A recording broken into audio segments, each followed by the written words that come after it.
Mootummaan naannoo Oromiyaa kan shanee jedhee waamu kan waraana bilisummaa Oromoo ofiin jedhu wajjiniin marii araaraa geggeessuu akka hin dandeenye dubbateera. Obbo Haayiluu Addunyaa hoogganaan biiroo kominikeeshinii mootummaa Oromiyaa har'a gaazexeessootaaf ibsa kennaniin humni kun humna wal danda'ee yookaan gurmaa'ee deemu waan hin taaneef mootummaan marii araaraa isa wajjiniin taasisuu hin danda'u jedhanii dubbii himaan waraana bilisummaa Oromoo Idilee Addunyaa obbo Odaa Tarbii immoo ololaa wanti kun jedhaniiru. Galmoo Daawit gabaasa dabalataa qaba.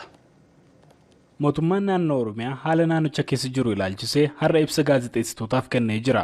Obbo Haayiluu Addunyaa itti gaafatamaan biiroo kominikeeshinii naannoo Oromiyaa keessumaa gama nageenyaan ilaalchisee yoo dubbatan akkas jedhan.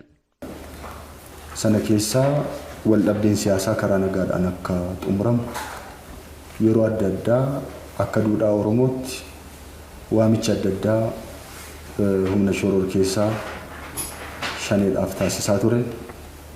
Dargaggoonni karaa dogoggoraa qaama kanatti makaman gara nagaatti akka deebi'an waamicha adda addaa taasisaa turuunsaan beekama. Haa ta'u malee humni shoror keessaa shanee gocha badiisaa irraa deebi'uu hin dandeenye waamicha mootummaas waamicha abbootiin gadaa taasisanis fudhachuu hin dandeenye. Inumaayyuu darbee uummata Oromoo ajjeesuu qeessaarra buqqisuu qabeenya isaa saamuu hojii guyyaa guyyaa godhatee shoror keessummaa isaa caafiitti baasee jiraachuu. Kana qolachuudhaaf mootummaan caasaa nageenyaa cimsee hawaasas ijaaree hojii garaagaraa hojjetaa jira. Kanaaf bakkoota garaagaraa irrattis tarkaanfiin irratti fudhatamaa jiraachaa. Ammas karri nagaaf saaqame harki nagaaf diriire ammas hin cufamne.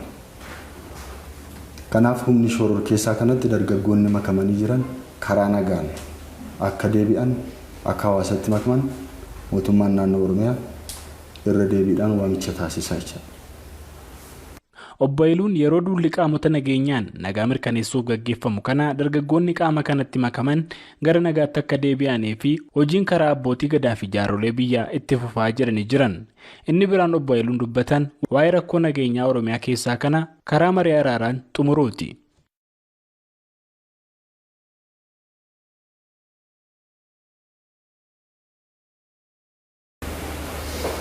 በአንድም በሌላ ቦታ ተሽሎክልኮ ጥቃት ያደርሳል። የጸጥታ ሁኔታው የጸጥታ አካላት ስምሪትን እያየ ቆሞ የሚታወስ አይደለም። የጉሪላ ስታይል ነው ማለት ነው የሚከተለው። akkas jedhu Obbo Haayiluun gareen kun sochii qaamota nageenyaa ilaallatee balaa geessisa. Bakka takka jaajjellee kan loluu miti. Amala riphee loltootaa qabu. Darbees ajaja tokko hin qaban. Wal kan qoode darbees walillee garee galaafatudha. Kan Gujii, kan Wallaggaa, kan Shawaa jedhanii wal lolu. Gaggeessaas kan hin qabne garee saamtotaati. Deeggarsa uummataa hin qabu. Kanaaf akka mootummaatti garee wallile kan gargaarsa hin qabne, ajandaa siyaasaa qabsaa'uuf kan hin qabne, kan qaama hawaasaa ukkaamsee qarshii gaafatu duuka maree gaggeessuun hin danda'amu. Kanaaf waan nuti gochaa jirru dargaggoota kana keessatti qooda fudhatan gara nagaatti deebisuudha jechuun dubbatu. Obbo Odaa Tarbii dubbii himaa waraana bilisummaa Oromoo kan Idilaa Addunyaati. Waan mootummaan naannoo Oromiyaa jedheef yoo deebii kennan akkas jedhan. Kuni waan manjirreedha. Waboon hoggansas qaba, seeras qaba. Sirnichi kan hin wallaalle. Maaltu isaan rakkise amma kana dura waboon shororkeessitoota jedhee moggaasee booda shororkeessa wajjin mari'achuu hin dandeenyu jedhees sanaan sababa godhate. Erga TPLF wajjin ta'anii mari'atan booda garuu nu waliinis ta'anii mari'achuu akka itti diddanii dhaban. Kanaaf amma sababa haaraa uummatanii jiru. Olola kanaan sababa godhataa jiru jechuudha. Sirnichi waraana Oromiyaa keessatti kan gaggeeffamaa jiruu fi akka furmaata barbaadu gama gamaan dhiibbaan irratti godhamaa jira.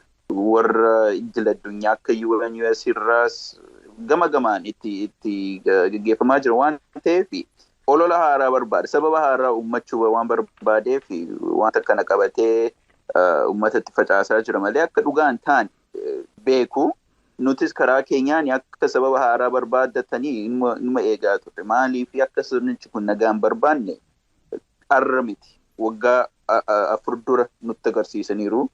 Nutis akkuma sila jenne hanga gaaffiin Oromoo deebii argatutti qabsoon keenyatti fufaa. Nagaan kamuu kan dhufu gaaffiin Oromoo uummata Oromoo hanga deebii argatutti nagaan inni dhugaa yeroos dhufu.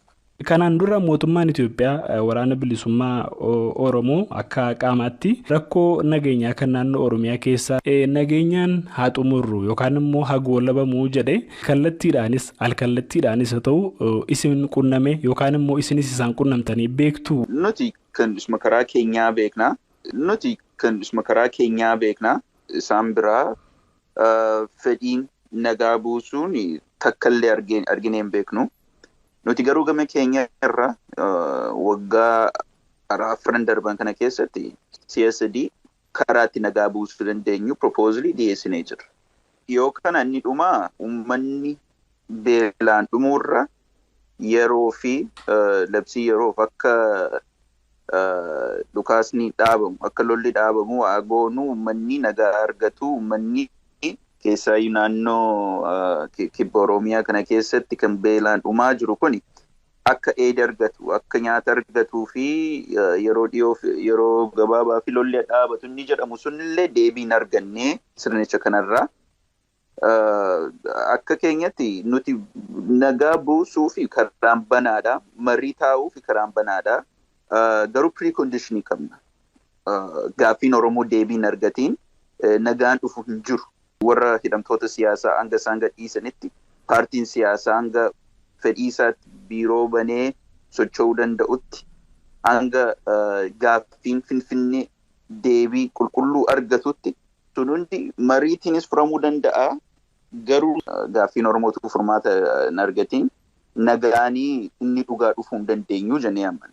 Hoogganaa waajjira kominikeeshinii Oromiyaa obbo Haayiluu Addunyaa ibsa isaanii irraatiin haala misooma naannoo Oromiyaa keessaa kan kaasan yoo ta'an bara oomishaa darbe kana lafa hektaara miliyoona 6.5 olirra sanyiin adda addaa irra faca'uu himanii isaan keessaas sanyiin midhaanii lafa hektaara miliyoona 2.1 irra faca'uu dubbatanii kanarraas oomishni midhaanii kuntaalli miliyoona 209 ol ni eegamaa jedhanii jiran. Gabaasa sagalee Ameerikaaf Galmuu Daawit Finfinneerraa. Kanneen mootummaa federaala Itoophiyaaf michoota ta'an Tigraay keessatti qabeenyaa saamaa fi hidhaa jumlaa gaggeessaa akka jiran namoonni jaan arganii fi hojjetoonni gargaarsaa dubbatanii jiru. Maddeen kunis gocha hammeenyaa jedhame irratti yaaddoo haaraa kaasisuun kun erga qaamoleen wal waraanaa turan waliigaltee mallatteessanii torban 3 caalaa booda dippiloomaatonnii fi namoonni biraan naannoo lola keessa jiru kan namoota miliyoona 5 ol keessa jiraatu Tigraay keessatti xumura gidiraa ni fida jedhamee abdatame sana booda waliigalteen dhukaasa dhaabuu adoolessa 2 Afrikaa Kibbaa keessatti mallattaa'e sana booda gargaarsa gara Tigraay geessuun deebi'ee galamus kutaan sun ammallee Itoophiyaa hafeerraa baay'inaan addaan cittee jirti jedhameera. Qorattoonni mirga namoomaa Tigraay keessa seenuun isaanii daangeffameera yookaan immoo guutummaatti hin jiru. Humnootiin Itoophiyaa naannoo sana to'achuu itti fufanii waan jiraniifis gaazexeessonnii fi namoonni biroon Tigraay irraa odeeffannoo argachuuf rakkisaa ta'eera. Waraanni Eertiraa fi loltoonni bulchiisa naannoo Amaaraa irraa dhufan kanneen waldhabdee Tigraay keessatti gama waraana federaalaa Itoophiyaa dhaabachuun lolaa turan magaalaa ji'a tokko dura to'atan Shiree keessatti manneen daldalaa qabeenya dhuunfaa konkolaataaf kiliinika fayyaa saamuun isaanii hojjetoonni gargaarsaa achi jiran 2 dhaabbata oduu Associated Pressiif kan ibsan yoo ta'u sababaa yaaddoo nageenyaatiinis maqaan isaanii akka hin dhahamne gaafataniiru. Shiree keessatti dargaggoonni hedduun waraana Eertiraan butamuu hojjetoonni gargaarsaa beeksisaniiru.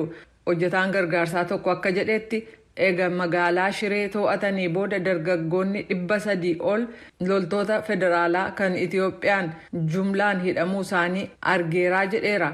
Shireen namoota biyya ofii keessatti buqqa'an baay'inaan kan keessa qubatan ta'uun ishee beekameera. Naannoo magaalattii iddoowwan namoota qabaman keessa tursan adda addaatu jira kan jedhe hojjetaan gargaarsaa kun loltoonni federaalaa kan Itoophiyaa namoota adda bilisummaa uummata Tigraay yookaan TPLF waliin hidhata qabu jechuun amanan hidhaa akka turanis hubachiisee jira. Bulchiisa naannoo Tigraayitti itti gaafatamaa waajjira qonnaa misooma baadiyyaa Dr. Attinkut Masgabu waliigalteen nageenyaa ega mallatteeffame as haala gargaarsa dhala namaa Tigraay keessaa laalchisee har'a sabaa himaaf ibsa kennanii jiru. Baatii hagayya dabre ega wal waraansi hammaate kaasee uummanni miliyoona 1.2 haaraa manaaf qe'eerraa godaanuu ibsan. Namoonnis yeroo tokko kaasee hanga yeroo 5 jireenya isaaniirraa ka godaanan Tigraay keessa jiraachuu dubbatanii tajaajilli baankii fi daldalaa jiraachuu dhabuun immoo hojjetoonni mootummaa fi kanneen soorata ba'an waggaa tokkoof walakkaaf mindaa hin baafamin hafuu waliin rakkoo gargaarsa dhala namaa hammeessee jechuun ibsan. Kanneen gargaarsa raabsaniyyuu ofii isaanii amma gargaarsa eeggataa akka jiran dubbataniiru. Erga waliigalteen mallatteeffame as yeroo ammaatti kallattii afuriin gargaarsi seenuu jalqabuusaa ibsanii gargaarsi seenaa jiruus ija namoota gargaarsa eeggataniin xiqqoo ta'uu hubachiisan. Dhaabbatoota gargaarsa namoomaan alattis mootummaan federaalaa gargaarsa akka kennuuf gaafataniiru. Gama kaaniin Itoophiyaa keessa ka jiran itti gaafatamtoonni dhaabbatoota tokkummaa mootummootaa fi bakka bu'oonni jimaata darbe Maqalee daawwachuu isaanii kan ibsame yoo ta'u kunis gargaarsa namoomaa haala caalaatti mijataa ta'een raabsuuf akka ta'e Mulugeetaa Asbahaa Maqaleerraa gabaaseera.